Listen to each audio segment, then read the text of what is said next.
ఇక్కడ మనం పెద్ద పెద్ద షాపింగ్ మాల్స్ కి వెళ్ళిపోయి లేకపోతే నైస్ గా వెళ్ళి ఫ్యాన్సీ స్టోర్ కి వెళ్ళి వందల రకాలు చూసి ఒక రకం సెలెక్ట్ చేసుకొని తెచ్చుకుంటూ ఉంటాం కదండి. కానీ పల్లెటూరులో అలా కాదు. ఇలా గంపలో పెట్టుకోవడం లేదా ఇలా సంచిలో పెట్టుకొని ఎత్తి మీద మోసుకొని వస్తారనమాట. గాజులు, మొలతాళ్ళు, రబ్బర్లు అంటూ.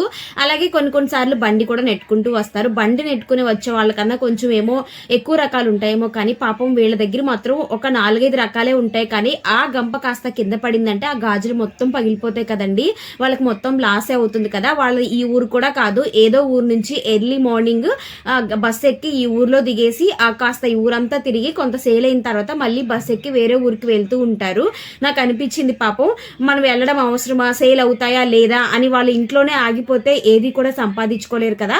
ఇప్పుడు మనం ఏదైనా పని చేయాలి అనుకుంటే లాస్ వస్తుందేమో, చేయగలమో లేదో అని చెప్పి ఆగిపోతూ ఉంటాం. బట్ వీళ్ళని చూస్తే మనం ఒక ఇన్స్పిరేషన్ గా తీసుకోవచ్చండి. మీరు ఎలా అర్థం చేసుకున్నా సరే నాకైతే ఇలాగే అనిపించింది.